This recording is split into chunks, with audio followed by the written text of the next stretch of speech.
selalu di keep, maksudnya nggak mau duduk bareng itu damai. Betul. Oh.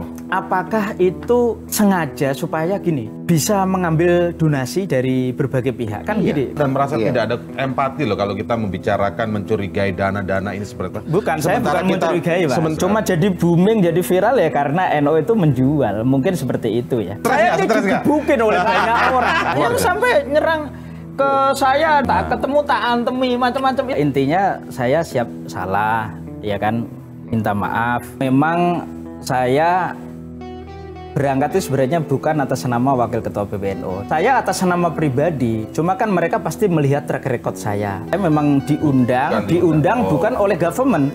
Saya ketemu teman-teman itu justru pas di bandara. Ya ada yang menghubungkan, tetapi ketemu tuh di bandara. Saya nggak ikut. Itu berangkat itu sengaja memang menemui Presiden. Oh enggak dong. Oke. Enggak dong. Saya juga mendukung bukan hanya kemerdekaan, kebebasan Palestina.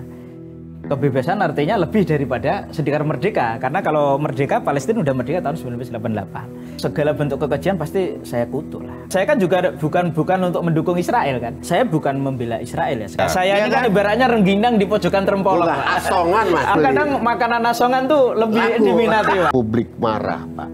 Sebetulnya. Kita itu marah ya, Mas Indra. Itu dia. Marah dengerin. Yang tewas itu sudah...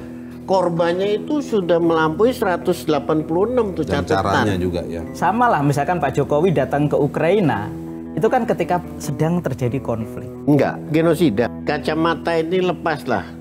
Ini nurani. 79.000 tentara Israel itu udah jadi ODGJ, orang dengan gangguan jiwa. Bagaimana kalau three-state solution? Palestina tuh di otoritas Palestina punya pemerintahan sendiri, misalkan Hamas digaya sendiri, kemudian Israel udah. Kalau mau damai, masyarakat tentunya dari kedua pimpinan, baik dari pihak Palestina dan Israel harus mau duduk bareng. Hanya ada dua opsi, konflik terus-menerus, atau kerjasama atau damai. Kalau Herzog sendiri gimana yang Anda temui itu? Saya meminta pihak Israel itu untuk menghentikan pembangunan pemukiman yang secara masif di tepi barat. Karena itu tanah dulu sudah dikasihkan ke otoritas Palestina, ya ente jangan harus mundur. Hanya menyampaikan bahwa apa istilahnya ya mundur dari tepi barat dan jangan blokade ke Gaza. Apa responnya?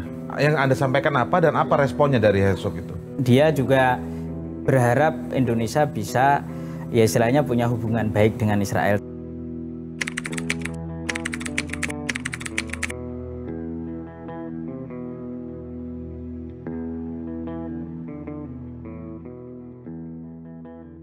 Warahmatullahi wabarakatuh. Selamat pagi, salam sehat untuk kita semua. Ketemu lagi kita di kanal YouTube medcom.id dalam Crosscheck bersama saya Indra Maulana. Karena memang namanya Crosscheck, hari ini saya ajak Anda untuk meng-crosscheck terkait sebuah berita yang beberapa waktu terakhir ini tentu viral. Anda semua pasti tahu ada 5 pemuda Nahdliyin disebutnya begitu ya, yang datang menemui Presiden Israel dan ini gempar di tengah posisi Indonesia secara konstitusi mendukung kemerdekaan Palestina.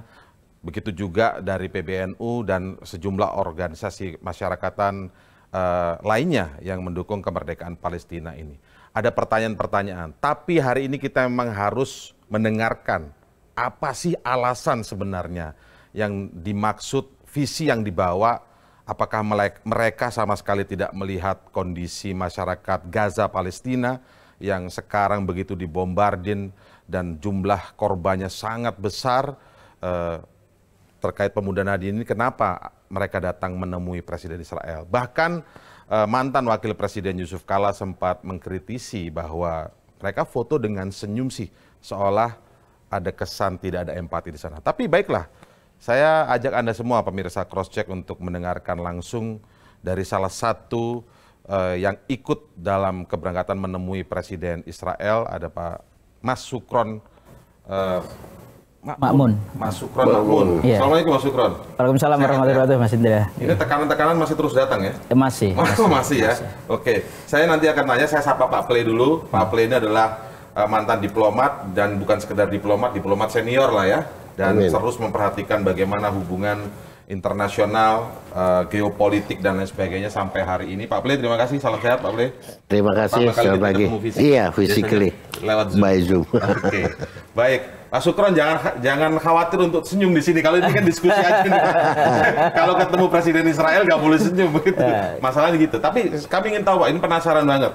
Saya sengaja mengundang, ingin mengetahui, Mas Sukron itu sebenarnya berangkat ke sana waktu itu statusnya sebagai pengurus NU bukan? Terima kasih Mas. Jadi kita ngobrol santai ya. Betul. Jadi kalau Pak Jika kemarin bilang ini fotonya salahnya senyum ya. Iya. Saya kalau dilihat itu saya paling pojok, saya nggak tersenyum itu. Itu sengaja nggak senyum atau memang kebetulan Bukan, memang jangan saya senyum kalau difoto. Saya termasuk yang kebetulan nggak senyum dan memang nggak senyum gitu. Itu nggak senyum itu sebagai sebuah sikap atas bagaimana Anda melihat Israel atau memang kalau difoto kebiasaan nggak senyum? Bukan itu ya, untuk menjaga perasaan lah. Oke. Gitu ya. Itu disadari ya? Iya, waktu disadari. Itu ya? Tapi kenapa Anda nggak menolak untuk difoto aja? Kenapa kok ikut foto? Namanya orang ada yang foto, masuk kita nggak mau. Gitu ya. Itu kan manusiawi ya, kita difoto. Tapi kan memang saya coba lihat, saya nggak ada posting. Baik. Nah, kembali ke pertanyaan saya tadi. Iya. Anda berangkat waktu itu kan karena kita kan mengetahuinya nih, statusnya itu Anda adalah pengurus, bahkan disebut wakil ketua PWNU Banten. Nah, coba diceritakan dulu. Jadi memang saya berangkat itu sebenarnya bukan atas nama wakil ketua PBNU, dan kebetulan memang beberapa hari sebelum saya berangkat itu saya sudah lengser. Jadi istilahnya save by the bell lah. Kalau meminjam istilah Pak. Iya, jadi karena karena bellnya udah selesai. Bellnya udah selesai. Di struktural NU-nya sudah selesai. Selesai. Berapa lama selesainya dari struktural itu ketika Anda berangkat? Ya beberapa hari sebelumnya, ya. Barusan aja lah ya. Iya. Terus kemudian apakah itu nggak punya empati, nggak tahu bahwa itu di Gaya sedang terjadi pembantaian atau apa gitu kan. Yeah. Nah justru ketika kita punya misi, sebenarnya begini ya, memang datang awal itu kan untuk dialog antar iman, antar agama Abrahamik gitu. Tapi juga disitulah kita ingin menyampaikan pesan perdamaian. Lah kenapa pesan perdamaian di waktu perang? Justru sama lah, misalkan Pak Jokowi datang ke Ukraina, itu kan ketika sedang terjadi konflik. Lah kalau kita datang ke sebuah negara yang tidak konflik, lah untuk apa kan istilahnya gitu. Justru karena konflik itu kita pengen menyampaikan lah. Karena perdamaian, hidup damai, ketenangan, itu kan sebenarnya dirindukan oleh semua orang. Dan itu akan terjadi kalau dari para pihak yang bertikai itu mau duduk bareng. Nah, karena saya bukan diplomat, ya kita hanya yang bisa dilakukan oleh civil society untuk melakukan dialog itu. Meskipun jadi civil society-nya atas nama apa kalau bukan ya, NU? Saya atas nama pribadi, cuma kan mereka pasti melihat track record saya. Saya punya buku, menulis buku tentang moderatisme Islam, saya sering promosi tentang cross cultural understanding, social harmony. Itu mungkin yang menarik karena memang ketika diundang itu syaratnya nggak harus NU. Syaratnya adalah open minded, kemudian bisa bahasa Inggris. Nah, ketika ada yang ngajak itu ya saya most welcome karena memang tujuannya kan kalau orang menghakimi saya ini kan ketika orang menilai sesuatu bahkan sampai kriminal kan harus satu pakai praduga tak bersalah dan harus melihat motifnya kan Pak Play. Ya kan motifnya apa? Praduga tak bersalah terhadap Zionis Israel? Ya enggak dong. Oke. Kalau itu ya kalau itu kan udah maklum. Cuma kan motif saya adalah menyampaikan pesan perdamaian itu kan justru gini. Perdamaian itu justru akan lebih efektif ketika disuarakan oleh pihak yang lebih kuat. Ya kan? Kalau pihak yang lemah menyuarakan perdamaian itu kan tidak begitu efektif. Tapi kalau pihak yang kuat itu pasti efektif, Pak. Meskipun ya lagi-lagi bahwa saya ini bukan siapa-siapa. Berarti ini adalah undangan. Apanya? Yang Anda berangkat ke sana itu atau inisiatif? Ya inisiatif dari civil society. Kalau saya memang diundang bukan oleh government. Jadi diundang oleh satu komunitas yang mengatasnamakan gerakan civil society untuk perdamaian dan dialog antar agama samawi, agama Abrahamik lah. Namanya apa itu? nama komunitas yang mengundang? Oh enggak ada komunitasnya. Ya pokoknya civil society punya inisiasi seperti itu. Oke, ini kan nggak mungkin kemarin ujuk-ujuk, ujuk itu apa bahasa Indonesianya ya? Tiba-tiba mendadak ada berangkat bersama teman-teman yang lain, 4 teman yang lain gitu kan. Pasti ada kegiatan-kegiatan sebelumnya dengan 4 teman yang lain itu kan terkait dengan hal ini, pemikiran-pemikiran seperti ini. Yang ingin saya tanyakan begini, kan Anda baru selesainya di di kepengurusan NU itu kan baru beberapa hari sebelum Anda berangkat.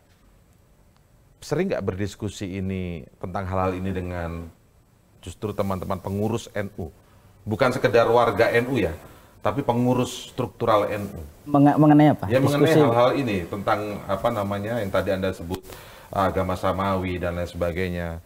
Saya tanya juga soal rahim.or.id itu juga. Terus kemudian dengan aktivitas Anda bersama ya akhirnya terbuka dengan Israel dan lain sebagainya, itu pernah nggak didiskusikan di dalam NU, kepengurusan NU? Saya memang kalau diskusi di NU kan hanya terkait dengan hubungan agama dan negara, tentang moderatisme Islam. Itu tadi cross cultural understanding, bahwa memang di hubungan NU dengan sesama anak bangsa, dengan negara lain itu selalu ada namanya ukhuwah Islamiyah, ukhuwah watoniyah, ukhuwah sesama agama, sesama anak bangsa, ukhuwah sesama anak manusia. Itu ada dalam tradisi NU. Nah, kalau mengenai rahim ini saya memang nggak tahu sama sekali. Rahim saya nggak tahu karena saya ketemu teman-teman itu justru pas di bandara. Kan kemarin ada yang nanya, bertemu di bandara. Kalau Mas Zainul senior saya waktu di Mesir, waktu di Lakpesdam, gitu. Tapi kita nggak pernah di dalam satu komunitas yang membahas, karena Mas Zainul itu teman saya waktu di Lakpesdam, waktu di Mesir. Menarik, berarti ketemu di bandara itu, ini artinya berangkat sendiri-sendiri nih sebenarnya. Ya ada yang menghubungkan, tetapi ketemu tuh di bandara. Saya nggak ikut komunitas-komunitas lain untuk mengadakan diskusi sebelumnya, enggak. Karena memang saya termasuk newbie lah di situ. Oke. Tapi memang pemikirannya sama tentang bagaimana harus menemui. Itu berangkat itu sengaja memang menemui Presiden Israel? Oh enggak dong. Enggak dong. Berangkat awal dari Indonesia. Kan dialog antar iman. Itu tadi. Dialog antar iman menyamakan perdamaian. Justru ya ini yang kadang banyak yang diketahui. Yang berangkat itu sebenarnya bukan hanya teman-teman Nahdliyin. Di situ ada beberapa agama lain. Karena memang tujuannya dialog antar agama, dan sebenarnya kalau dicek di imigrasi misalkan ya Pak Play ya, itu kan dan sebelum-sebelumnya kan banyak ormas lain yang diundang dari lembaga lain, tidak hanya Nahdliyin Pak. Cuma jadi booming, jadi viral ya karena NU itu menjual, mungkin seperti itu ya. Menjadi booming, jadi viral tuh gara-gara ketemu Presiden Israelnya. Yang ormas lainnya ketemu nggak? Iya, Bapak cek aja. Ketemu juga? Iyalah ada, tapi justru iya. Tapi bukan presiden yang sekarang kan, yang sebelum-sebelumnya Saban cek aja itu. Enggak, yang kemarin keberangkatan kemarin. Yang kemarin kemarin nggak ada ormas lain, tapi sebelum-sebelumnya tuh ada, bisa cek di imigrasi atau dicek di ini, pasti ketemu lah. Oke, baik. Sebelum nggak Pak Play ya, tahan dulu Pak. Saya masih banyak penasaran dulu. Harusnya Pak Play dulu, karena Pak Play senior beliau. Saya harusnya jangan mendulu yang sepuh. Orang banyak bertanya, saya mau pertanyaan publik aja nih, Mas Sukron. Nah, artinya Mas Sukron itu pembahasan yang seperti kita harus ketemu dengan pihak Israelnya untuk bicara soal bagaimana mau bicara perdamaian, kalau kemudian tahunya hanya satu pihak yang lain ini. Pendapat ini juga pernah dikemukakan akademisi lain sih sebenarnya, pernah menyatakan bagaimana mau terjadi perdamaian Palestina-Israel kalau kemudian tidak dua-duanya didekati. Ada pendapat yang seperti ini ya, saya bukan menyalahkan, bukan membenarkan posisinya itu, tapi memang ada. Nah, bagaimana pendapat Mas Sukron soal pendapat tadi? Dan pertanyaan selanjutnya adalah apakah ini pernah didiskusikan di internal NU gitu loh Pak, maksud saya. Karena memang saya berangkat bukan mengatasnamakan NU ya, maka saya tadi udah bagaimana saya diskusi yang saya topik di NU ya. Tapi yang jelas dalam hemat saya ketika menginisiasi perdamaian atau kita menyuarakan perdamaian itu harus dua belah pihak. Dan kebetulan memang yang kesempatan ini adalah dari pihak. Tapi waktu kita berangkat ke sana itu justru diskusi lebih banyak dengan kelompok-kelompok Palestina. Saya dengan tokoh-tokoh Palestina itu lebih banyak. Di sana? Ya di sana dengan Sheikh Khalid, dengan jurnalis Palestina juga. Terus ada fotonya juga nggak? Ya ada. Ada ya? Ada. Cuma kan itu nggak diposting sih ya, di postingnya Presiden Israel. Terus justru sama pihak Israel itu Ya karena booming karena dengan presiden itu. Okay. Jadi jadi diskusi dengan dalam internal NU sendiri itu nggak pernah ngomongin soal saya memang bukan mengatasnamakan dan untuk wilayah Banten untuk diskusi perdamaian itu menurut saya terlalu bukan tupoksinya lah. Oh gitu ya. Iya iyalah. Sebelumnya belum pernah ditegur nggak misalnya kalau Mas Sukron ini punya karakter memang bicara atau punya pemikiran tentang nggak kita harus ketemuin dua-duanya kan itu ada tuh yang memang punya pemikiran seperti itu. Secara kehidupan sehari-hari saya tuh malah pernah jadi penerjemah orang Palestina yang diundang ke Indonesia waktu selama Ramadan misalkan saya nerjemah. Terus kemudian pernah ada orang Palestina yang nginep di tempat saya juga pernah, bahkan pernah saya nikahkan sama orang lain teman-teman ya. Di Indonesia maksudnya. Di Indonesia, artinya apa? Saya tuh bergaul tidak justru lebih banyak dengan orang Palestina, bahkan waktu saya di Mesir ini teman-teman kan malah Arab. Justru ketika saya pengen melihat bahwa pengen loh ada insight lain karena kan begini segala sesuatu kan harus coverage both side kan kalau dua itu kan lebih bagaimana jangkauan itu lebih objektif itu ya meskipun ini rawan disalahpahami juga. Oke, tunggu dulu ya Mas Sukron, saya mau tanya ke Pak Play. Pak, tapi saya juga tertarik dengan jawaban Mas Sukron tadi ketika bicara sebenarnya itu kayak misalnya Presiden Jokowi dalam konteks Rusia Ukraina datang dengan menemui Rusianya, datang menemui Ukrainanya. Itu contoh itu bisa disamakan nggak dalam konteks ini Pak antara Israel Palestina ini bisa gitu nggak kira-kira? Iya, sebelum menjawab Mas Indra, Pak saya mau ngajak Pak Sukron deh Pak Kiai, kita menundukkan kepala mengeningkan 1 menit aja untuk saudara kita di Gaza untuk Rajab yang ditembaki sampai 355 peluru. Nah, kita panjatkan Al-Fatihah Pak.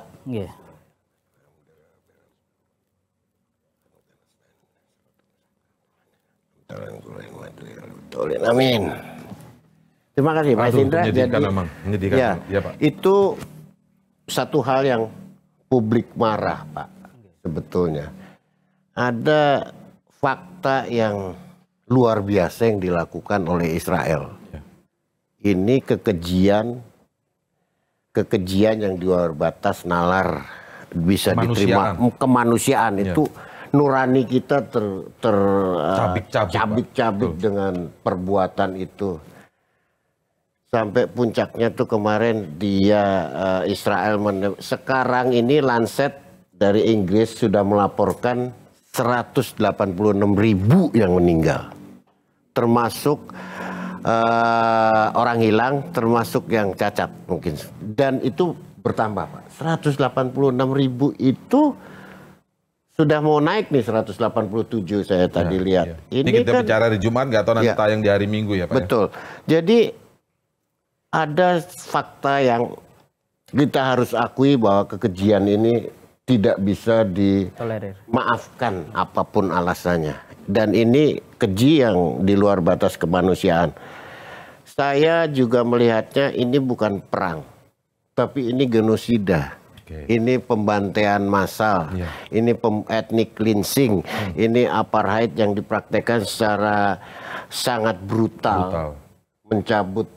Bagaimana perang kok yang dimusuhi sekolah yang dibom? Betul. Tenda-tenda pengungsi, rumah sakit yang dihancurkan. Jadi tidak ada fasilitas militer, tidak ada kombatan yang sengaja diserang, tapi semuanya warga sipil. Ibu-ibu, anak-anak, wanita yang rahimnya nanti melahirkan anak-anak Palestina itu yang dihancurkan. Nah itu kan panggilan yang buat saya nggak bisa itu panggilan nurani, nggak ada no excuse gitu. Bahwa ini kekejian yang harus dihentikan. Nah, orang gitu. Gambaran ini tentunya tidak bisa ditutup dengan oh ini kunjungan ke sana ketemu gitu. Untuk melakukan sebuah katakanlah upaya perdamaian, karena upaya perdamaian dilakukan di level global, level Dewan Keamanan PBB. Bahkan itu berapa puluh kali? Sudah ada resolusi berkali-kali. Sudah 40 kali resolusi Dewan Keamanan diveto Amerika soal Israel. Ada yang tidak diveto, dia abstain, Dia tapi abstain, juga nggak jalan juga. Nggak jalan juga sampai sekarang. Jadi di resolusi di resolusi Majelis Umum itu sudah 140 mengenai Israel. Tidak bergeming. Saya tulis tahun 2010, doktrin dunia tak berdaya. Jadi Israel itu membuat dunia tidak berdaya. Pak Kiai. Jadi kejahatannya jelas, kebrutalannya jelas. Tapi nggak bisa ngapa-ngapain gitu loh. Seperti hanya bisa teriak-teriak aja. Betul. Nah itu yang kita sekarang ini sedihnya itu kan. Kok kayaknya nggak berdaya gitu. Semua sumber kekuatan nggak berdaya. Tapi kalau kita tarik ke belakang lagi, Israel itu kan di sini kekuatannya hanya di narasi propaganda. Narasinya itu yang membalikkan, lies itu membuat kebohongan untuk membalikkan bahwa Hamas itu teroris, bahwa Israel adalah korban, ini adalah... Kan ada yang berpikiran gini Pak Play. Iya. Orang yang cerdas itu melihat soal Palestina sekarang itu adalah Israel versus Hamas. Ya betul. Itu seperti... Iya. Itu narasi-narasi yang disengaja disebarkan oleh pers Israel melalui media Barat. Selalu dibalik kan?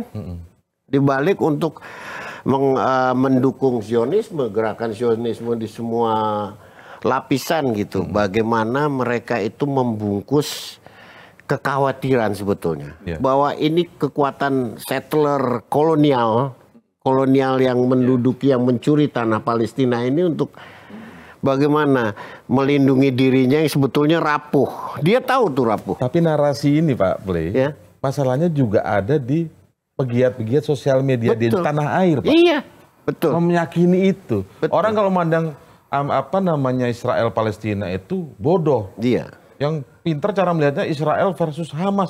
Enggak.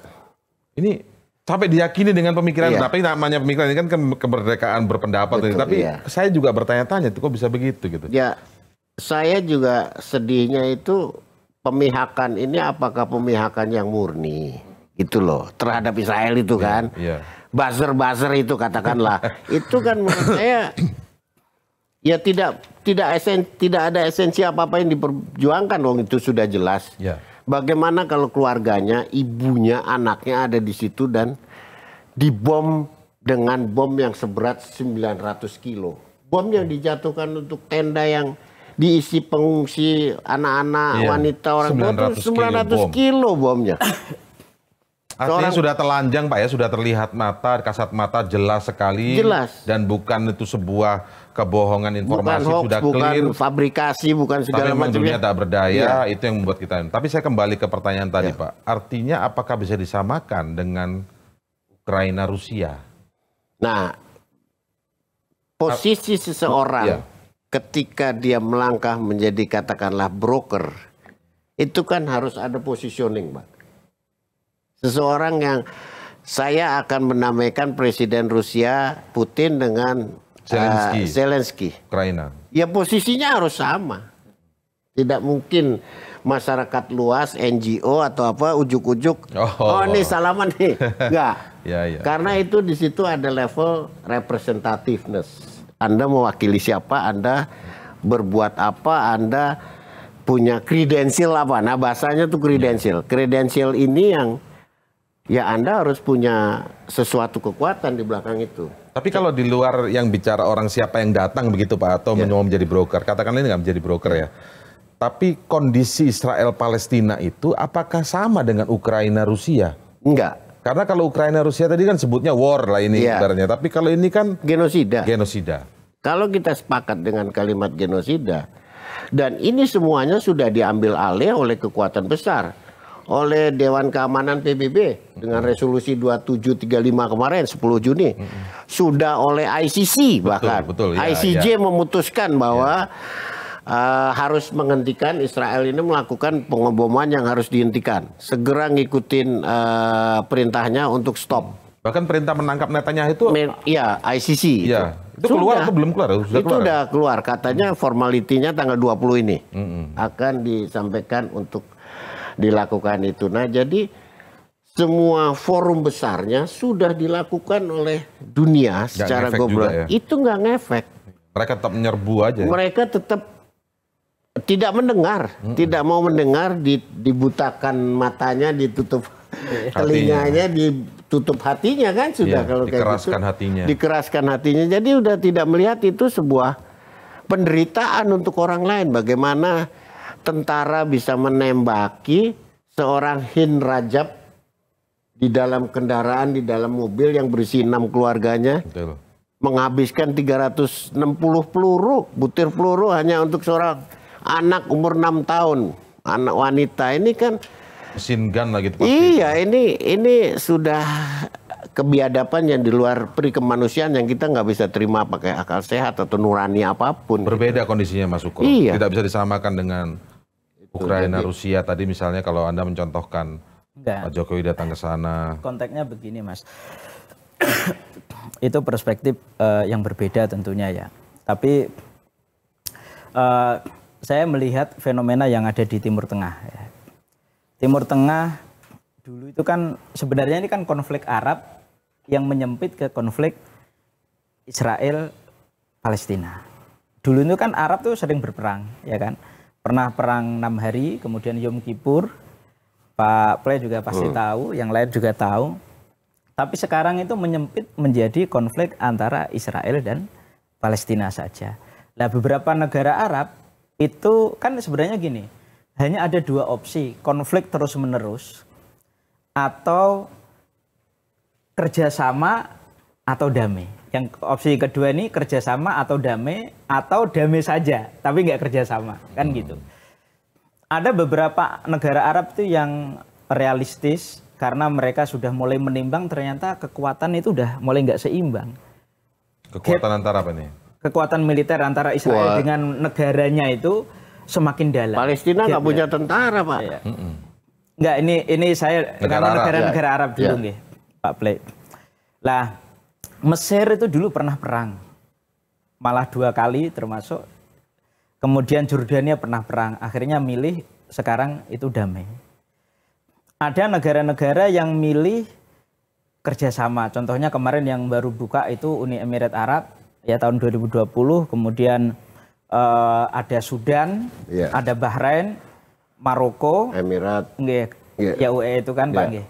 Terus kemudian Saudi itu sebenarnya sudah melakukan, Netanyahu pernah terbang ke Neom, ketemu dengan Mohammed bin Salman yang difasilitasi oleh Udi Angela dan bareng sama Cohen ke sana, penerbangan 5 jam, kemudian bertemu di Neom.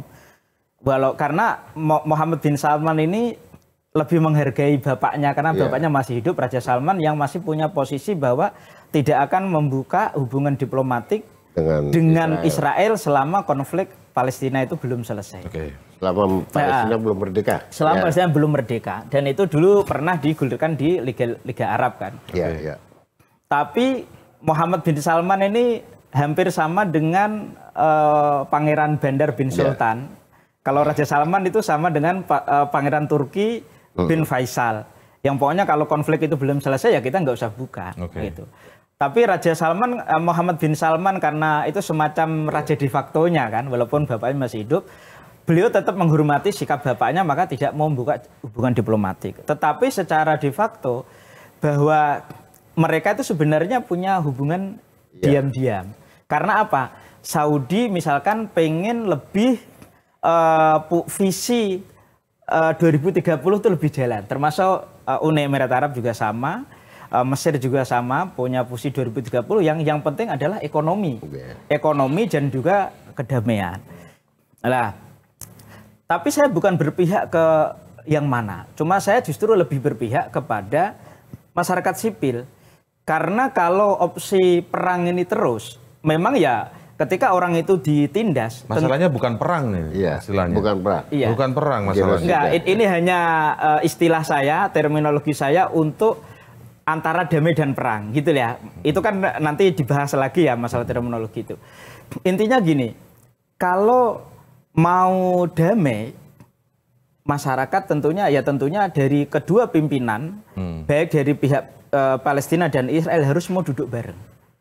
Karena setiap kejadian itu sebenarnya tokoh-tokoh politik itu tetap punya opsi, Pak. Tetap punya opsi yang lebih menyelamatkan masyarakatnya sebenarnya. Kemarin yang terakhir, sorry saya potong. Kemarin yang terakhir itu tidak dipatuhi oleh Israel. Awalnya kalau disebut Hamas dalam konteks misalnya ini itu akhirnya mencabut kesepakatan gencatan senjata itu karena nyerang terus Israel. Itu tentunya bukan di wilayah kita ya Pak. Ibaratnya beginilah, wong level PBB ini ya memang kalau orang dasarnya bandel kan tidak bisa. Sama lah dengan misalkan begini, khotbah nih, ya Pak Pri, kebetulan maksudnya gini Pak, maksudnya artinya semua konsep ideal tadi yang disampaikan itu kan konsep ideal, melihatnya perang. Pertama sudah di situ sebenarnya sudah nggak sama ini bukan perang. Kalau konram mungkin konsep ini bisa dijalankan nih. Nggak sama dari situ aja. Terus kemudian beberapa lagi DKPBB aja sudah begitu dan keamanan. Artinya memang nggak bisa jalan, Mas. Iya, begini Mas. Artinya memang tidak secara sederhananya tidak perlu lagi ada semacam pendekatan yang dengan konsep yang ideal tadi. Betul. Memang begini Mas Indra. Kalaupun nggak ada itu tadi nggak seimbang ya, daya tempur ini nggak seimbang, entah itu dengan tentara atau dengan sipil. Tapi kan tetap tokoh di Palestina tetap ada tokoh kan. Di Palestina kan ada faksi, misalkan ada sebenarnya bukan hanya Hamas ya, ada beberapa faksi, ada Hamas, ada Fatah dan lain sebagainya. Kalau menurut saya malah begini, justru faksi-faksi di Palestina itu mending membangun kapasitas building untuk bagaimana negara ini lebih kuat, gitu, bersatu, kemudian membangun demokrasi di internal ya. Bagaimana bisa jalan orang secara kebutuhan sehari-hari pokok saja mereka harus seperti yang itu. Yang konflik banget itu kan di Gaza ya. Kalau yang di otoritas Palestina di tepi barat itu kan sebenarnya masih tetap bisa menjalankan Mas. Nah bagaimana tokoh-tokoh pemimpin Palestina itu bisa konsolidasi internal supaya negara itu kan sebuah negara itu kan harus punya capacity building untuk membangun. Menurut saya itu lebih penting ya. Karena begini. Oke, misalkan ini bukan tentara, misalkan entah itu Hamas, entah itu dari Fatah atau yang lain sebagainya, misalkan tetap nih melakukan perlawanan ya. Karena kan itu hak mereka juga. Karena itu kan orang tertindas pasti punya hak untuk melawan. Cuma gini, hitung-hitung kalau melawan itu justru banyak mandorotnya, kuat-kuat ya, atau justru banyak manfaatnya, gitu ya. Kalau kasus Indonesia dulu ketika sama Belanda tidak seimbang, kita juga gerilya, belum punya tentara misalkan, tetapi internal kita tuh solid, ya kan? Bahkan beberapa kesultanan rela untuk mengorbankan kekuasaan de facto-nya yang sudah real untuk sebuah negara yang masih dalam imajinasi. Ada resolusi jihad. Ada resolusi jihad Kiai Hasyim Asy'ari misalkan, kompak. Nah, ini kalau di Palestina ya kalau kita lihat ini itu yang Anda dorong ke sana. Iya, berbicara dengan yang apa dari pihak Palestinanya. Kalau dengan pihak Palestinanya saya menyampaikan, saya banyak mendengar dan menyampaikan mereka juga sudah capek untuk berperang. Bahkan yang pihak Israel juga sama. Sebenarnya masyarakat kan saya ketemu pihak Israel nih yang kata presiden. Yang bukan yang presiden, yang non presiden. Itu juga mereka tuh udah capek perang lah. Ini yang kadang tidak ini oleh media. Masyarakat umum Israel. Masyarakat umum ya. Ini misalkan faksi-faksi itu ada Fatah, Hamas, LMS, AJATV, FRPP, JD dan lain sebagainya ya. Itu kan masing-masing punya sayap militer. Masing-masing faksi. Lah, ini kalau misalkan bisa bersatu, mungkin kekuatan daya tempur itu bisa imbang ya. Tapi gini ya, kalau kita bicara agak jangka panjang ya sebenarnya, apa namanya? Ketika mereka datang tahun 40-an itu, terkesan masih berapa persen melawan berapa persen, Palestina lebih dominan. Oke. Kemudian makin ke sini makin habis. Ini kan memang sudah tidak bisa ditakar dengan konsep-konsep seperti ini gitu loh Mas. Maksud saya, ini bukan lagi, bahkan mungkin hampir nggak bisa disamakan dengan kondisi Indonesia Belanda waktu itu, atau Indonesia Jepang waktu itu. Sangat jauh berbeda gitu. Jadi konsepnya memang sudah harus Israel ya. Nah, sekarang siapa yang punya konsep yang sudah pasti itu? Jangankan level saya ya. Itu Simon, dia. Iya kan Pak ya Pak? Karena coba nyambung ya.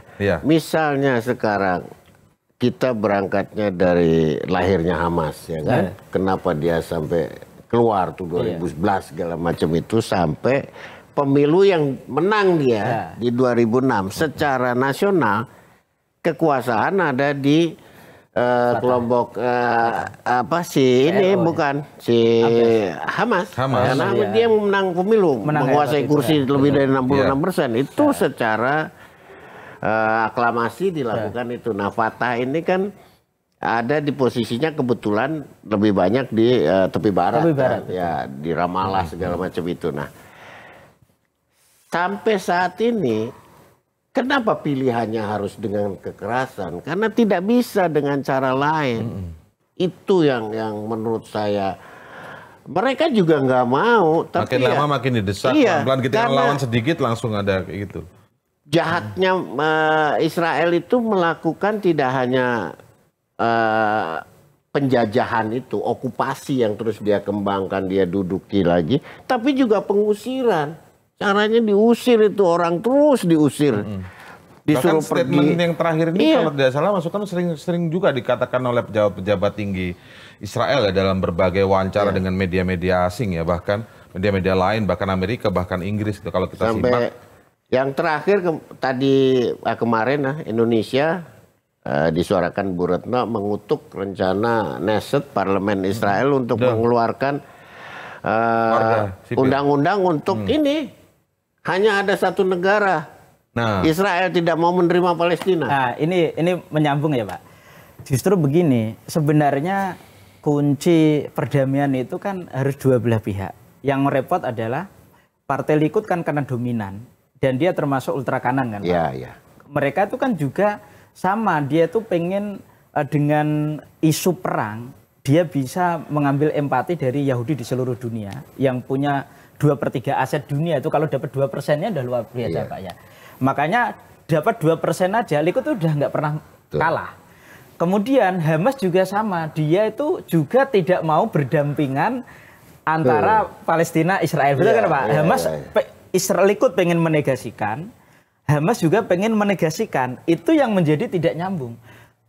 Kata Shimon Peres yang pernah jadi Perdana Menteri juga pernah jadi Presiden Israel, sampai dia itu meninggal, upaya perdamaian itu nggak pernah. Makanya kan dia pernah nulis buku The New Middle East. Bagaimana Timur Tengah yang baru itu dua negara bisa saling berdampingan. Ya, kalau lihat saya misalkan saya punya catatan juga, sebenarnya ketika Israel berdiri tahun 47 itu kan Israel berdiri diakui ya, walaupun Indonesia tetap nggak mengakui dan beberapa negara. Kemudian Palestina itu juga sebenarnya sudah merdeka pada tahun 1988. Yang basic legalnya adalah partition plan, ya kan Pak ya, Pak. Ya, nanti bisa diinikan. Terus kemudian perjanjian Oslo tahun 93, Palestina itu sudah mengakui Israel. Ini bukan berarti saya dukung ya, ini disclaimer supaya nggak disalahpahami oleh netizen. Jangan kita tapi sebelum disclaimer jangan dipotong dulu Mas. Bukan sebelum disclaimer, daripada disclaimernya singkat, saya mau tanya positioningnya. Sebenarnya kalau menurut Anda itu two nations atau Anda setuju Israel aja atau hanya Palestina? Ini harus terperinci Mas. Makanya saya harus selesai dulu. Resolusi PBB 194 itu juga sama semangatnya dengan Oslo. Kemudian KTT Liga Arab tahun 1982 dan 2002 itu juga two state solution.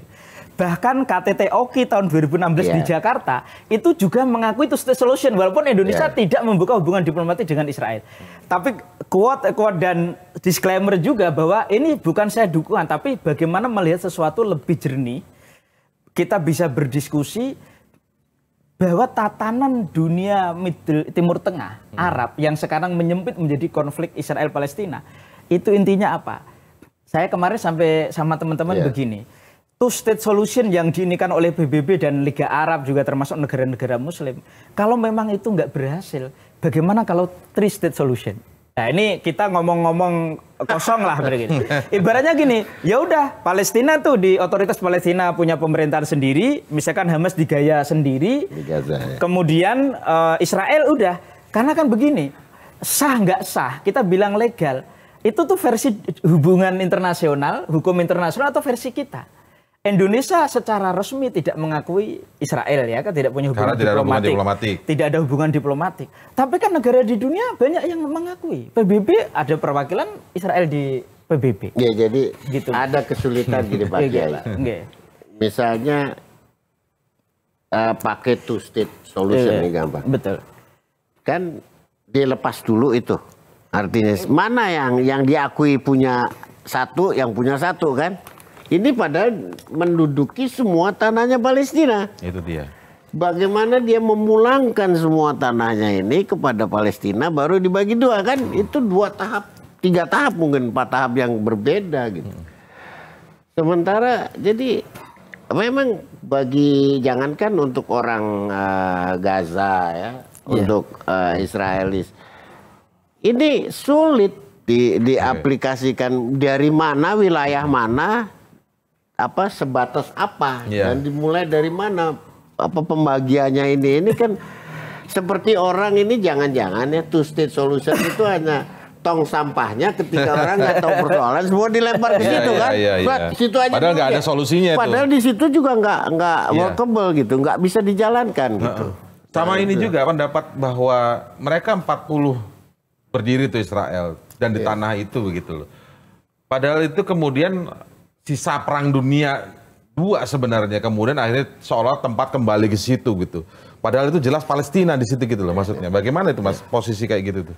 Saya kan ini ya tadi masih nyambung Pak Play dulu ya.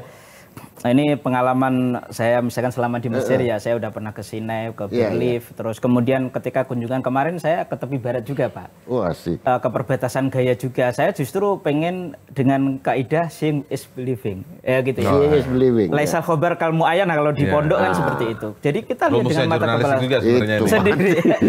Jadi begini Pak ya. Seeing is believing. Sebelum tahun 1967, kayak misalkan tepi barat itu masih wilayah Jordan. Tahun 48 sampai 67 wilayah Jordan. Jordan punya Jordan. Karena perang 6 hari akhirnya menang Israel. Israel mengambil tuh tepi barat. Sama dengan Gaza itu kan dulu wilayah Mesir, Pak. Pernah dikuasai Mesir, termasuk sampai Rafah itu ya. Sampai Gaza itu pernah jadi wilayah Mesir. Kemudian ketika perang itu 67 itu didudukin oleh Israel. Nah kemudian ketika perjanjian Oslo tahun 93, Pak Pole pasti tahu banget karena beliau diplomat. Itu baru dilepas oleh Israel dikasihkan ke otoritas Palestina kan gitu kan Pak? Dia bisa ya waktu iya itu kan ya? bisa. Ya. Karena begini, hukum perang itu kan yang menang yang ngambil sama dengan kita dulu di penjajah kan misalkan Indonesia. Belanda, Indonesia dengan Malaysia secara etnis itu lebih dekat. Rumpun kita sama-sama. Dengan Papua itu lebih jauh, tapi apa? Kenapa nih Papua New Guinea bukan milik kita? Sementara apa? Papua milik kita. Kemudian Malaysia justru milik Inggris kan itu jadi beda kan. Artinya begini. Pembagian penjajah. Penjajah itu kan jadi suka-suka dan akhirnya jadi legal, Pak.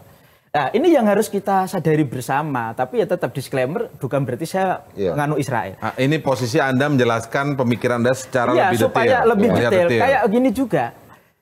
Ketika perang 67 terus kemudian perang 73 Yom Kippur itu kan Israel itu bisa merebut dataran Golan. Ya, sampai sekarang akhirnya ya dengan konsekuensi perang itu pengungsi di berbagai negara termasuk di internal negara-negara Arab sendiri maupun di Eropa itu menanggung gara-gara perang itu. Baik kondisi sosial, ekonomi, politik. Dan negara-negara Eropa itu juga kena beban. Termasuk kayak Jordania, yang menampung pengungsi juga. Terus kayak kasus Black September tahun 70-71 di Jordania ya. Itu kan juga ketika Jordan awalnya itu mendukung perjuangan PLO, Yasir Arafat waktu itu. Tapi ketika Yasir Arafat bisa memukul mundur Israel, dia akhirnya malah pengen menggulingkan Raja Hussein misalkan. Yang akhirnya menjadi Jordan itu akhirnya juga dibantu oleh Israel karena PLO dibantu oleh Syria. Nah itu kan jadi complicated Pak. Jadi persoalan ini complicated. Nah, makanya saya bilang begini ya, dalam hati saya bagaimana kita lupakan dari baik dua belah pihak yang bertikai ini, lupakan masa lalu yang kelam, yang sangat complicated. Karena kalau kita usut-usut nggak akan pernah selesai. Karena benang itu udah terlampau kusut. Lah bagaimana duduk bareng, hidup berdampingan, gitu kan. Makanya itu tadi. Atau minimal itu konsolidasi kekuatan internal di pihak Palestina sendiri. Pak Kiai, monggo. Jadi ibaratnya kalau Pak Kiai ini main kendang ya kan, suaranya harus sama penarinya di sana kan. Masalahnya di sana belum tentu sama. Betul, itu ngerinya. Kendangnya dimainkan, tariannya masih yang lain. Jadi enggak. Ya tapi begini Pak, ya memang upayanya sih. Kita memang ya itu tadi, jangankan level saya, Gus Dur yang pernah yang secara status sosialnya jauh lebih tinggi, kemudian lebih intelek. Itu gini, saya tuh begini ya, kayak misalkan khotbah Jumat tadi itu. Khotbah Jumat itu kan mau level ustadz yang kampung maupun level imam Masjid Istiqlal, namanya khotbah tetap ittaqullah, bertakwalah. Tapi apakah impact ketika orang ittaqullah jamaah langsung bertakwa? Atau kadang tiap Jumat nih udah dengar dalam 1 tahun orang itu ditarget pasti bisa ittaqullah, bisa bertakwa. Belum tentu. Dan apakah ada jaminan level imam Masjid Istiqlal ketika ngomong itu langsung bertakwa, yang orang kampung pasti dijamin pasti nggak ngefek. Belum tentu loh Pak. Kadang yang orang yang nggak pernah didengar, ini karena dianggap tidak punya konflik of interest, malah bisa jadi didengar. Intinya kebaikan itu harus disuarakan Pak. Meskipun ya tentunya punya resiko, meskipun pahit. Sekarang terima resikonya. Ya terima resiko. Saya digebukin oleh banyak orang. Tenang. Iya gitu. Tapi stres banget ya? Enggak. Ya saya begini ya, saya yang penting kan motif ya. Orang melakukan sesuatu kan selalu dilihat niatnya. Kan dalam konsep hadis kan innamal a'malu binniyat. Nawaitunya apa?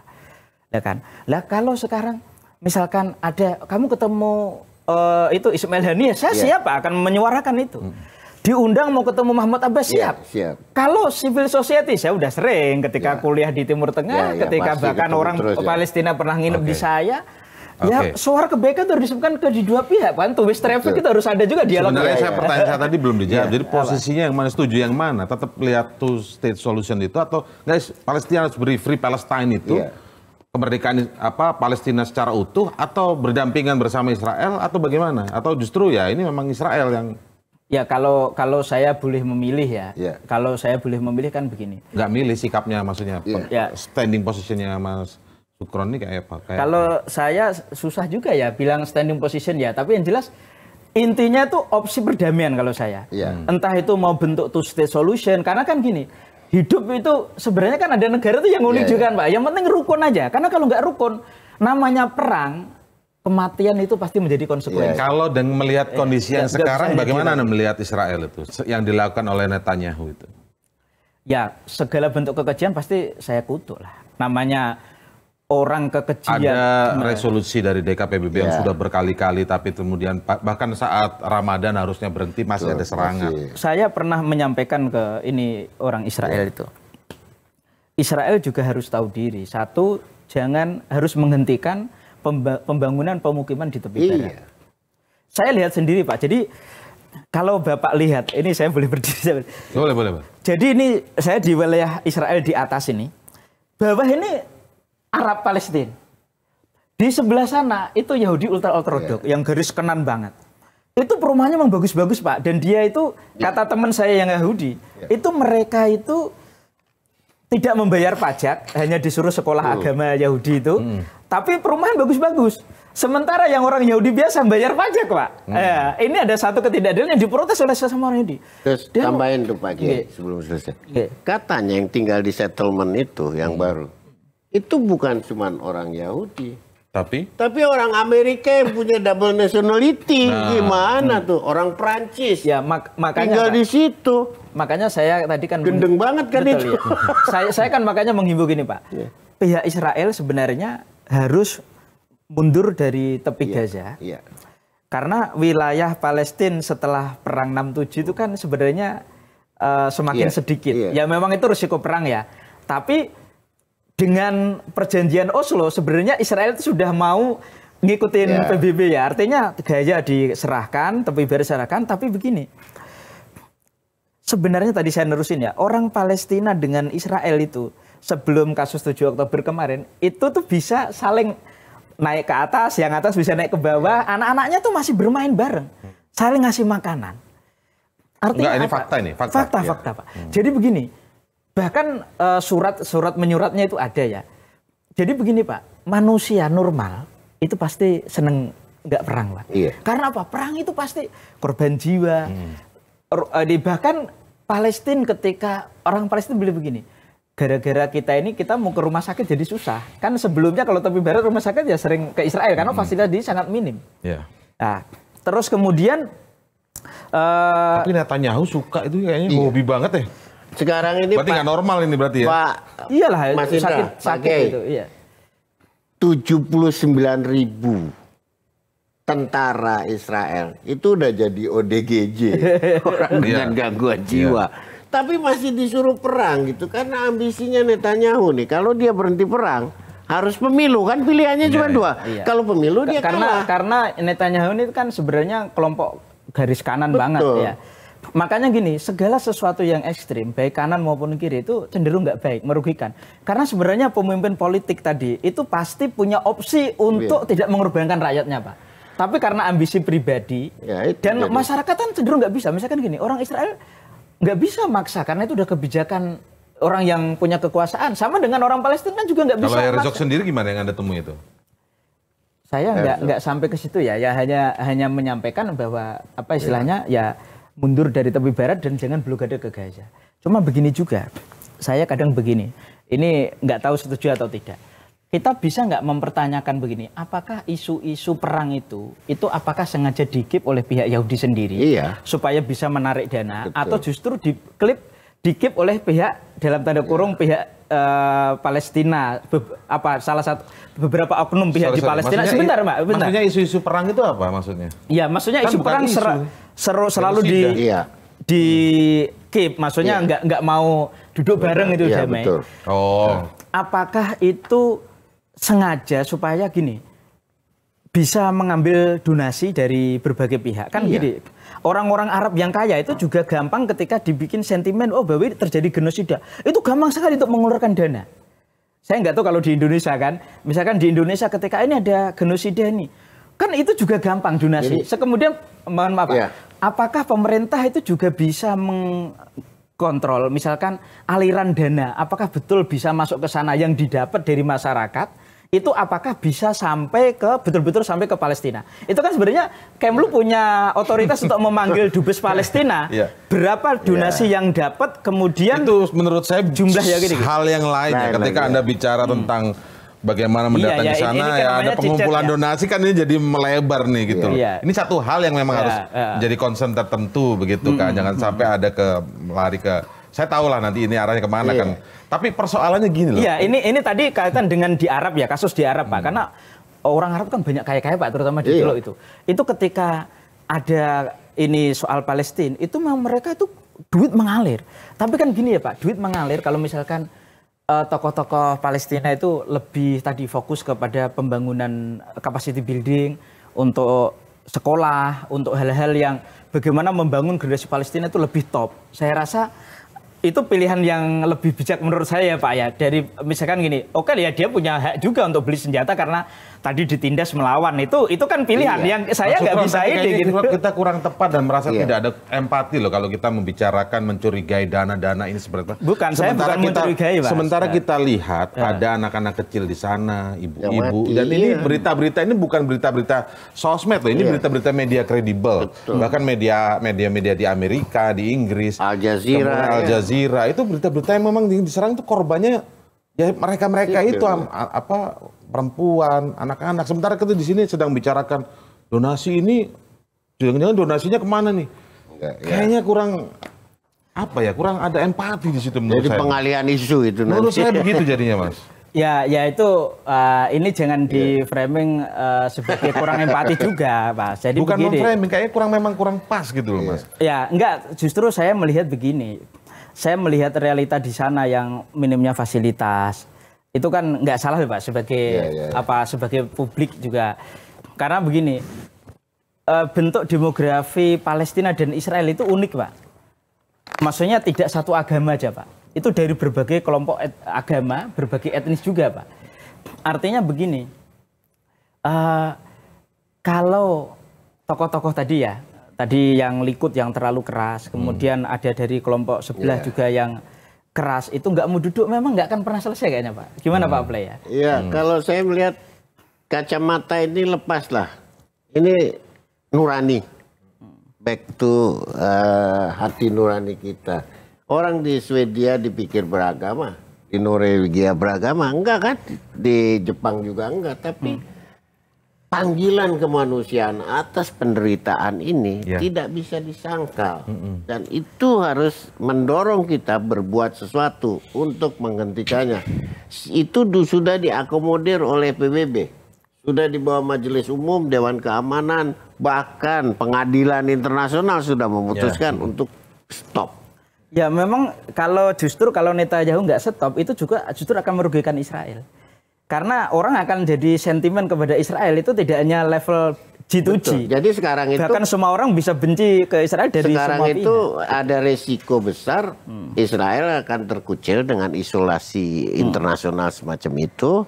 Tapi juga di level bawah orang-orang Zionis ini bergerak sendiri dengan keuangan yang besar, uang yang besar. Contoh di Amerika ada Friends for Peace setelah kejadian 7 Oktober.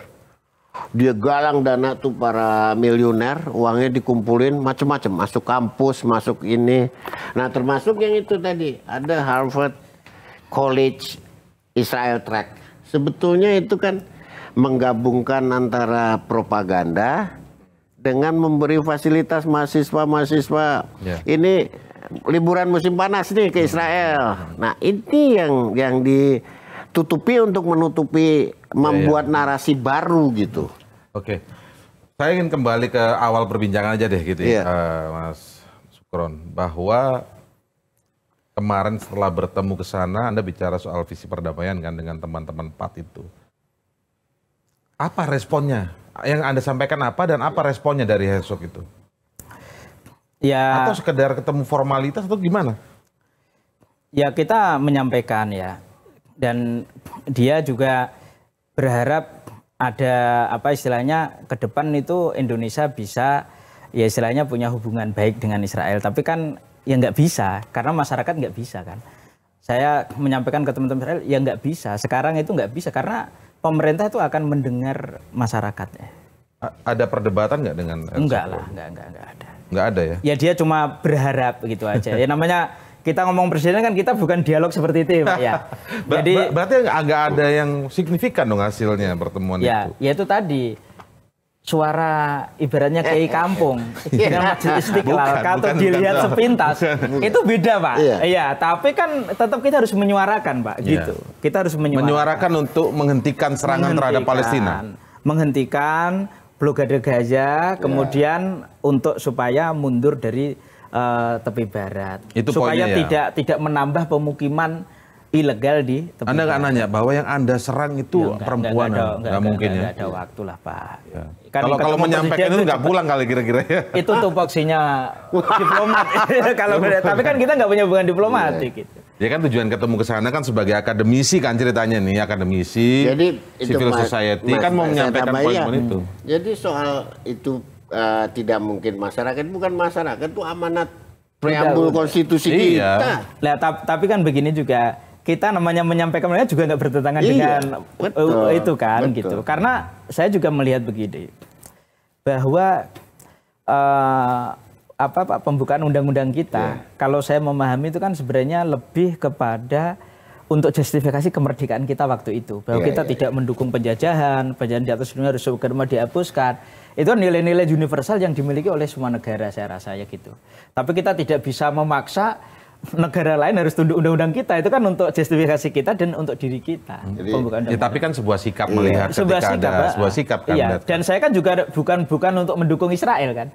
Datang untuk justru untuk menyuarakan perdamaian. Justru itu melaksanakan amanat undang-undang. Mas Indra, kan perdamaian dilakukan oleh orang besar. Ya, PBB tadi juga disampaikan. Ya, saya ini kan ibaratnya rengginang di pojokan Trempolong. Asongan, Mas. Itu lebih tepat, asongan. Coba asong. Siapa tahu kan beli. Kadang makanan asongan tuh lebih diminati, Pak, daripada makanan di hotel bintang 5. Iya, tapi makanya itu poinnya pulang itu bawa sesuatu apa gitu. Maksudnya ketika Anda merasa perlu ketemu dengan presiden Israel. Justru saya lebih yang terkesan ya Pak, justru pertemuan dengan rakyat sipilnya. Baik itu yang orang-orang Palestina yang ada di sana dan juga orang Israel. Artinya begini, kita mungkin G2G kita nggak bisa nyambung atau nggak pernah nyambung gitu. Tapi people to people contact ini saya rasa perlu dibangun karena begini, manusia itu kan kadang tidak selalu ekuivalen dengan sikap pemerintah kan. Sikap pemerintah juga tidak selalu ekuivalen dengan sikap rakyatnya. Tapi manusia sebagai manusia, makanya di NO, tapi ini disclaimer saya bukan membawa nama NO ya. Di dalam tradisi NO itu kita punya prinsip yang namanya ukhuwah Islamiyah, sesama Islam, sama agama. Ukhuwah watoniyah, sesama anak bangsa. Oke, di Indonesia ini punya banyak agama. Kita harus rukun karena kita sesama anak bangsa. Tapi ada ukhuwah basyariyah. Yang persaudaraan sesama agama nggak ada, persamaan sesama bangsa nggak ada, kita ada persaudaraan sesama manusia.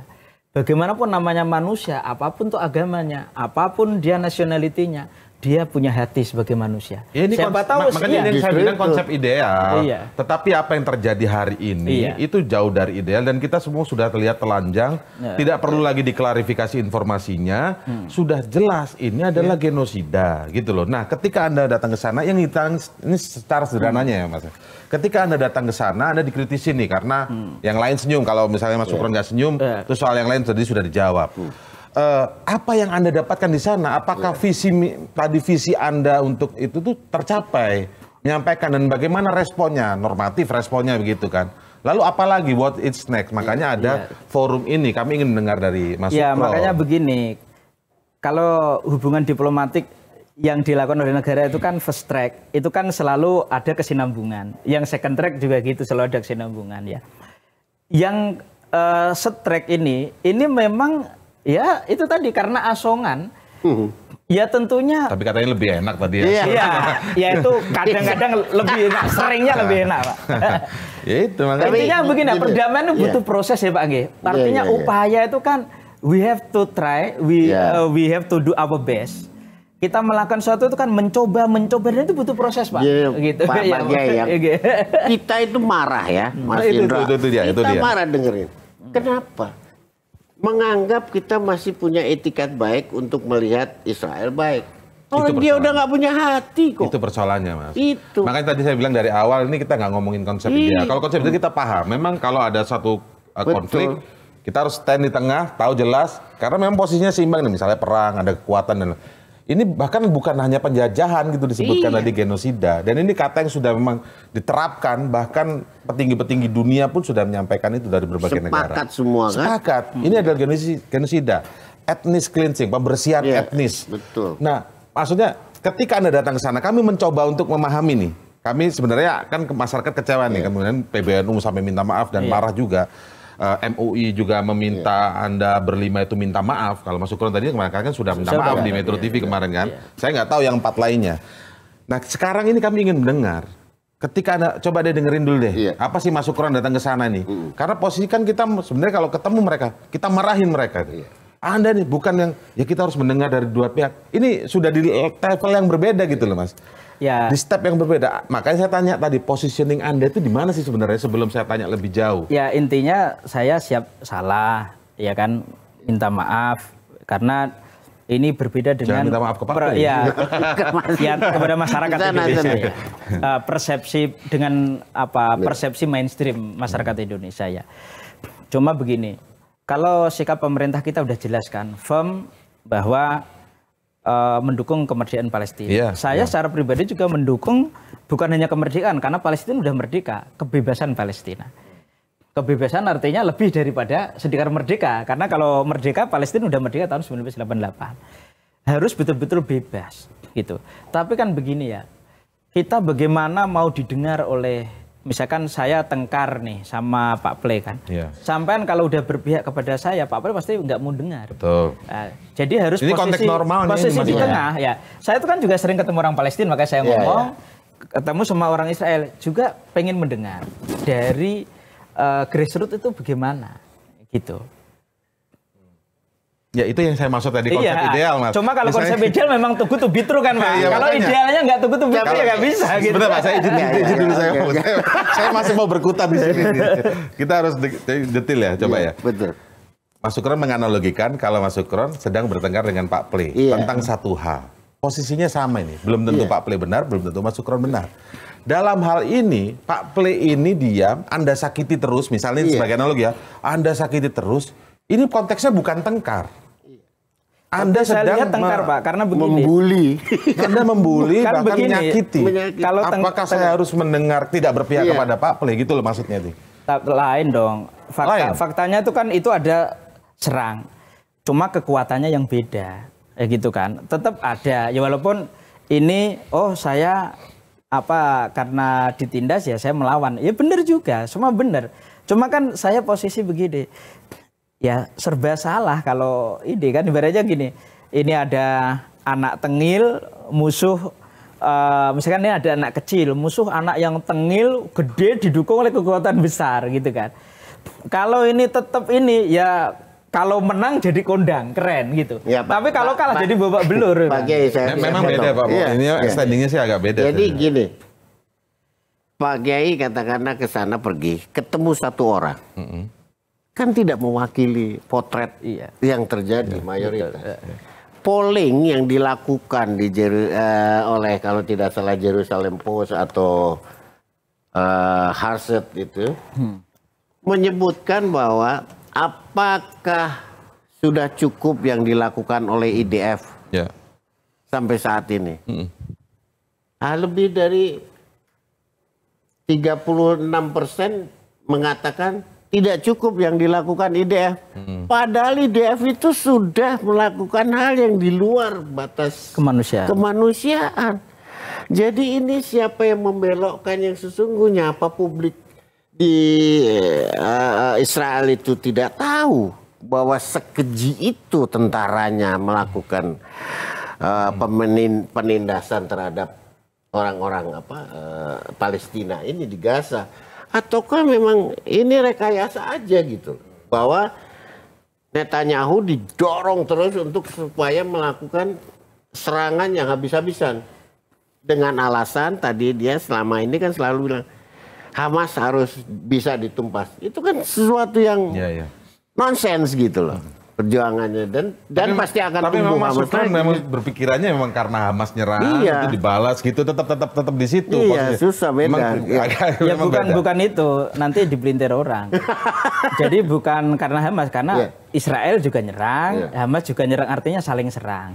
Cuma ini adalah negara yang punya tentara kuat, yang ini lawannya adalah milisi kan gitu kan Pak.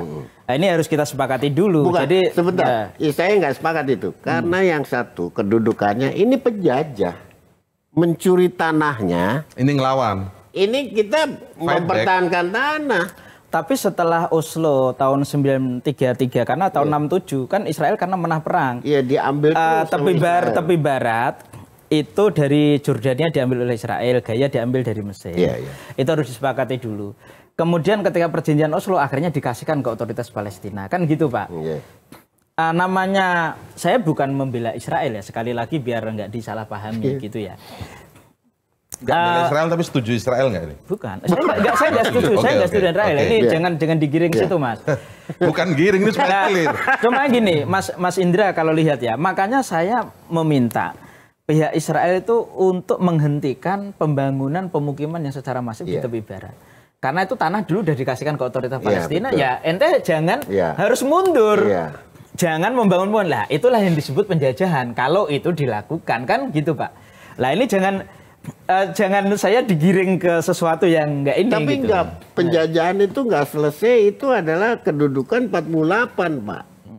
Bahkan sebelumnya gitu, itu yang ini tanah sesungguhnya adalah milik warga Palestina dan diambil oleh Israel dengan cara Balfour atau segala macam itu. Itu kalau kita ke sana lagi memang kita lihat bagaimana Rothschild bagaimana Balfour, Perang Dunia Kedua ya yang awalnya memang Sultan pakai Hamid, bagaimana Sykes-Picot itu kan kita kalau ke situ lebih rumit lagi karena ketika itu kan awalnya hak guna semacam developer HGB, kan Rothschild HGB. Kemudian akhirnya Zionis ini tuh kan tidak lagi meminta persetujuan Inggris yang dulu sebagai mandatorisnya Inggris di Palestina sebagai mandat Inggris. Akhirnya minta ini ke Amerika kan, dan Amerika menyetujui karena tentang minyak itu ya. Ini eksplorasi minyak oleh Rothschild ya, bisnismen dia kan. Amerika setuju, dan sebagaimana Israel bisa menjadi proksinya Amerika di Timur Tengah. Inggris memang terusan betul. Memang kalau ke sana lebih jauh lagi, Pak. Dan nanti orang Yahudi juga akan bilang macam. Makanya kita inginnya sebenarnya fokus di Oktober 2023, 7 Oktober itu. Makanya kalau lebih dalam lagi nanti orang Israel kan dulu Nabi Sulaiman, King Sulaiman makanya kalau 7 Oktober. Punya saya juga gitu. Kenapa kita fokus 7 Oktober sejak 7 Oktober 2023? Karena serangan dan pembantaiannya sangat sudah nggak, ini pembantaian banget deh. Ethnic cleansing, diusir keluar. Ketika menerima bantuan dari ini dihabisi, ketika ngambil dihabisi, itu sebenarnya fokus di situ. Nah, di saat itulah kita mempertanyakan Anda berlima itu datang di situ loh, gitu. Itu yang sebenarnya secara sederhana gitu. Di soal pemikiran-pemikiran itu kita menghargai pemikiran-pemikiran yang berbeda-beda ya, berdasarkan dengan argumen masing-masing sih. Tetapi di situ yang makanya ketika empati dan lain sebagainya. Oke, kita dengar sih ketemu di sana. Kalau memang akhirnya ya hanya seperti itu, reaksi publik yang seperti ini sekarang ya itu kan menjadi wajar. Iya, saya mewajari juga ya, karena masyarakat Indonesia seperti ini. Yang jelas yang namanya, saya lebih kepada motif ya. Kita punya niat baik, kalau disalahpahami itu Pak, itu ya itu hak orang lain ya. Artinya kita nggak bisa memaksa mainstream kita seperti itu, dan saya juga tidak akan mengambil tupoksinya Kemlu ya, karena saya bukan diplomat itu tadi ya. Tetap kita ngikutin pemerintah Indonesia yang punya sikap yang sudah firm. Jadi gini Pak Kiai, saya nambahin, Mas Indra juga. Ini ada dua hal. Satu, jumlah, ya kan, yang tewas itu sudah korbannya itu sudah melampaui 186 tuh catatan. Dan caranya juga ya. Kedua adalah cara. Mereka seolah-olah menjadi tumpukan yang hanya dijatuhi bom, tidak berdaya. Itu kita menyaksikan ketidakberdayaan orang itu.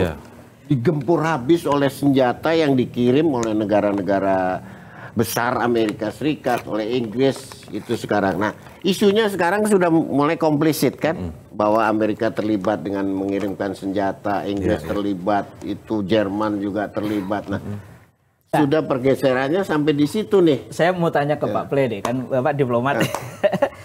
Apakah ini juga semacam, kenapa sih kalau yang pro Israel ketika ada seperti itu semua langsung datang? Amerika ngirim kapal Indo, Inggris ini bantu ini, Jerman kayak ini.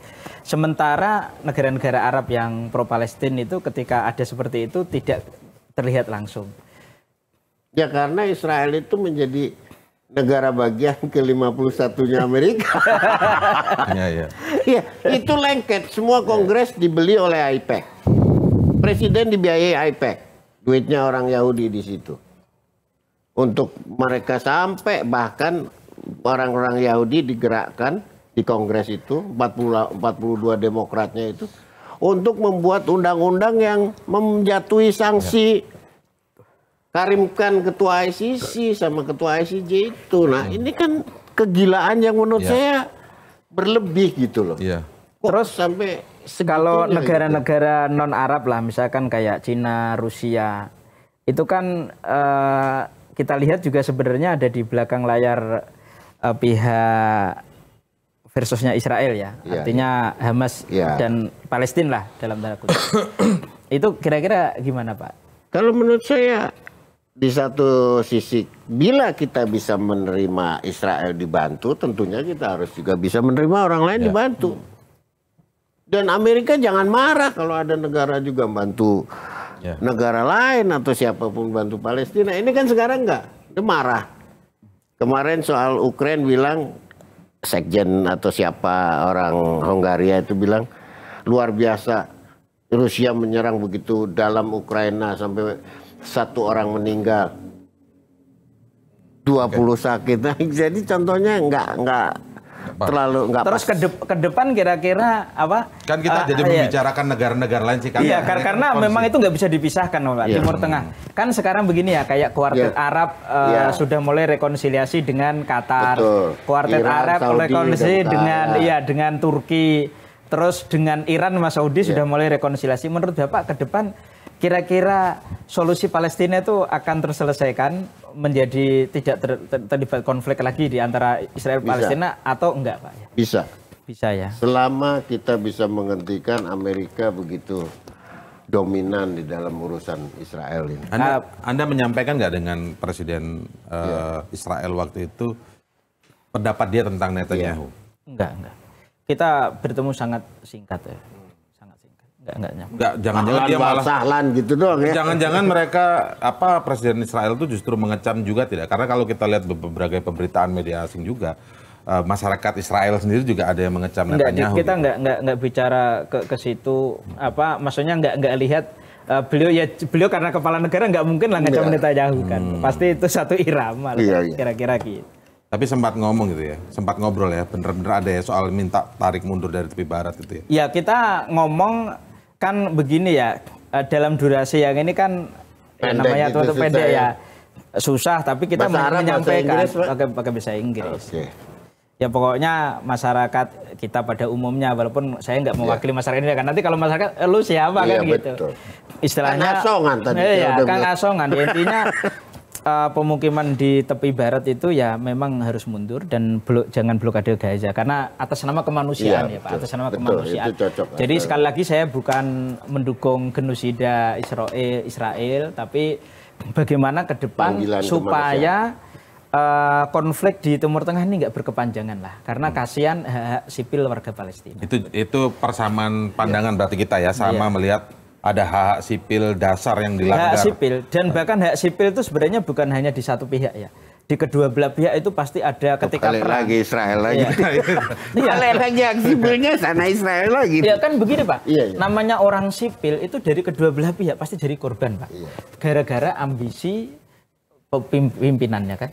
Setuju nggak? Pemimpin politik. Pemimpin politik. Betul. Gitu. Kalau pemimpin agama. Tapi kan mereka bisa berbuat sesuatu untuk menjatuhkan pemimpin politiknya yang kemudian sudah kebablasan itu. Tapi apakah berdaya atau tidak kan gitu Pak. Kayak masyarakat Indonesia kan nggak suka dengan ini. Apakah bisa otomatis bisa revolusi atau bisa terus kemudian kalau revolusi nanti akan melahirkan revolusi baru itu kan tentu menjadi akhirnya diambil mana yang paling ini ya, jadi sedikit kalau saya kegilaannya itu Netanyahu menggunakan genosida ini untuk kepentingan genosida sendiri, mengusir warga Palestina, tapi juga mempertahankan kekuasaannya supaya nggak pemilu. Yang gila karena mempertahankan kekuasaan, yang jadi korban rakyat Palestina dan juga rakyatnya sendiri.